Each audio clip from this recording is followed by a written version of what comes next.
Hey, have you ever wondered, wouldn't it be great to be able to live in a location where you could just pack up, figure out in 3 days, hey, there's a cruise that's going out of Port Canaveral, and you can go to wonderful places, take a break, and you don't have to worry about getting on an airplane in order to get there a day early to make sure you don't miss that flight. You can just drive over, and that's what we're getting ready to do. So stay tuned as we get ready to show you some really nice highlights of the new Disney Treasure cruise ship with Walt Disney World.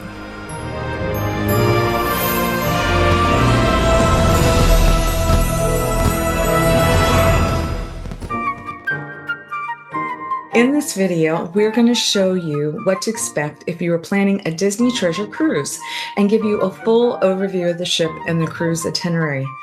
And many of you have been asking, well, maybe I don't want to go on a Disney cruise line because you think that there's lots and lots of children that are on the cruise ship. Well, I can tell you that we're big fans of children, but we did take the point of view as two adults on a cruise ship experiencing it without kids this time.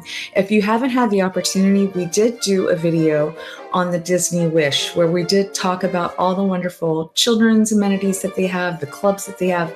But for the Treasure, for this point, we are going to show you all the fun adult things that are available to you. Now, I wanted to point out something that's kind of key that we've learned from many of our cruise friends.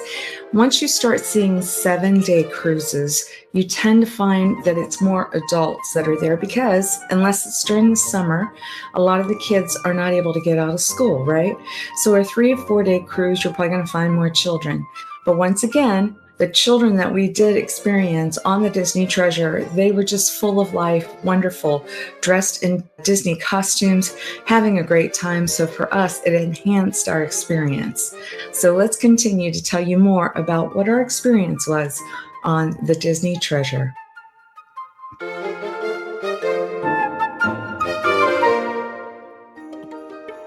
One of the best experiences about living in Central Florida is that it only took Rod and I an hour to get to Port Canaveral. So we decided to drive it, have our car available to us so that we could have it available once we were going to be coming back after 7 days. And you were parked right beside the cruise ship. And boy, what a great experience it is being at the port going into the Disney Cruise Line. They've got their systems down pat. It's like being at a theme park where they know how to keep moving people forward. And what an experience it was when you were starting to board the Disney Treasure. You get into a ballroom where they announce your names and you see that it's dedicated to Jasmine and Aladdin. You see the most magnificent colors, but let me tell you, this ship has got to be the most gorgeous ship we have ever cruised around. The staterooms, we had a balcony room. I think that's so key if you're going to be out on the ocean to be able to have a balcony, sit out, enjoy the weather, look at the water. I think it just recenters you. Don't you think so? But I was super, super impressed with the decor. It was absolutely gorgeous. We had the opportunity to hear from Bob Weiss, who was a former president of Walt Disney Imagineering, and he talked about how they're able to make custom carpets and just the artwork. When you were coming into this cruise line, you just felt like you had left the real world and you're going into this very magical land that only Disney can create.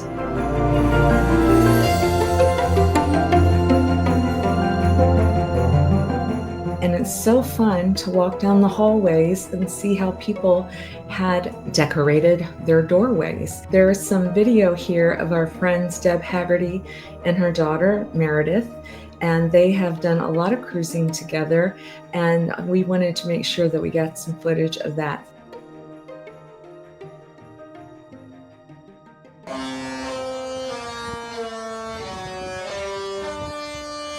The first night, they're going to have a sail away party. How fun is that?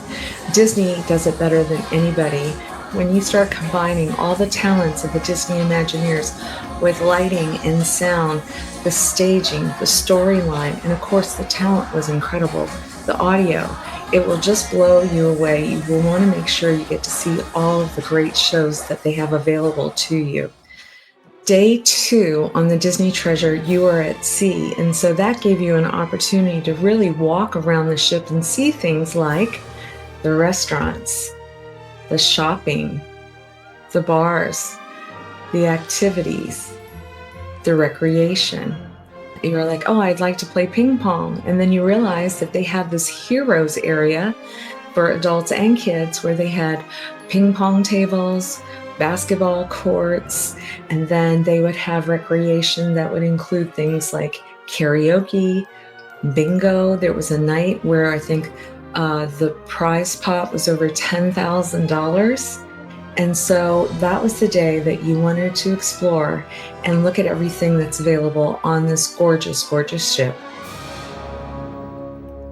Our restaurants that we were able to experience, we had a couple of nights when we were in 1923. That is a restaurant that's dedicated to Walt Disney and Roy Disney. There's all kinds of beautiful artwork. The room is just set up just so elegantly, and we were rotated around to different restaurants.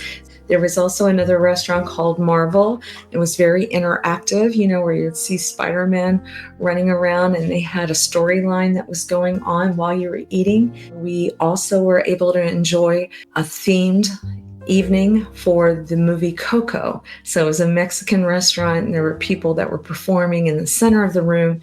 So we experienced enchanting. And then my favorite spot on the boat was a lounge called the Rose, and as you look at these visuals you'll see why. It was just the place so you could sit before the sun would set and look at the ocean, and it was just peaceful, and the music was gorgeous.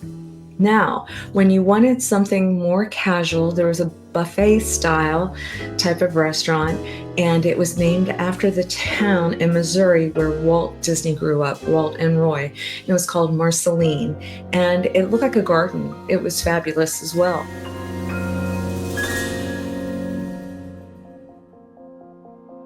On the Treasure, they take coffee very seriously. One of my favorite places was called the Jade Cricket. They had a machine that on all these different options, you could have something where it said the Jade Cricket, and it was actually a spot that I wanted to visit several times. I absolutely love the coffee on the Treasure. There was no charge for you to go into the fitness room. It was beautiful, and I worked out a couple of days there. They also had a beautiful spa. It was called the Senses Spa. We did get a day pass for that. I think a day was fine because there was just so much to do.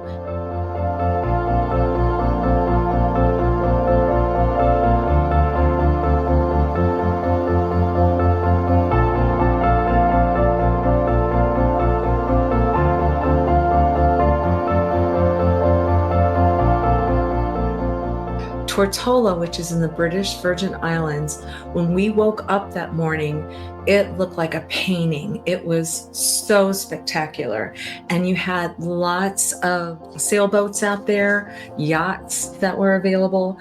We decided to grab a tour. It was very easy. And it was, I think, a 2-hour tour, of which they took us all the way to the top of the island. So you got the most magnificent views. Look at some of these visuals that we're showing you now. Then the very next day, it was super easy because we were adjacent to St. Thomas. So we're on our 4th day of a fantastic 7-day trip on Disney's newest ship, the Treasure.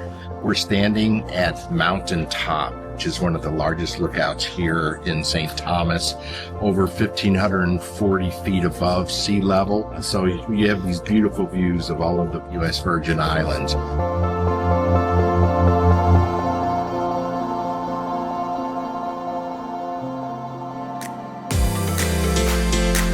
The island is spotless, white, sugary sand like you would find in Clearwater Beach. They have lots of places for you to be able to enjoy the island, lots of food, lots of drink, lots of clean bathrooms, just really a wonderful experience.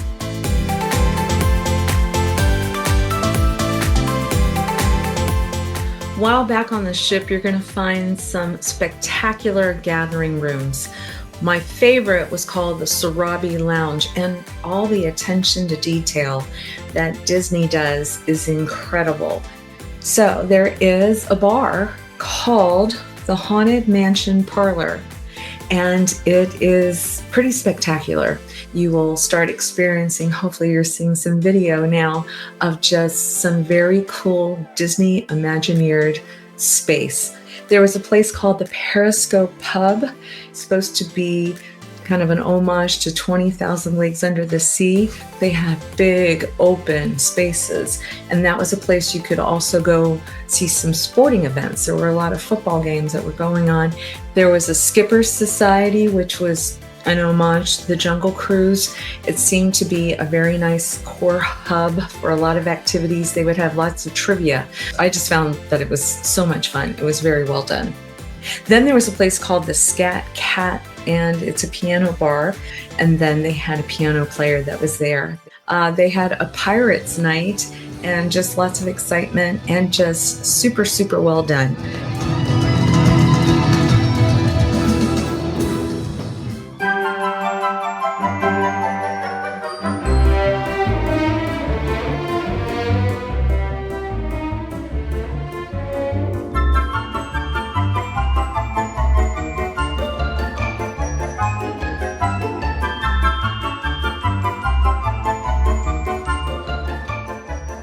So we're trying to show you a special passageway to 18 and above, but what we're also doing is walking past the Aqua Mouse, which is a really cool water slide that goes all around the Disney Treasure. So make sure that you go to the back of the ship if you are looking for an adults only experience. It really is good for the soul. It allows you to just breathe in some fresh air. The moon is gorgeous, and you feel like there's nobody else right beside you. It's a wonderful thing.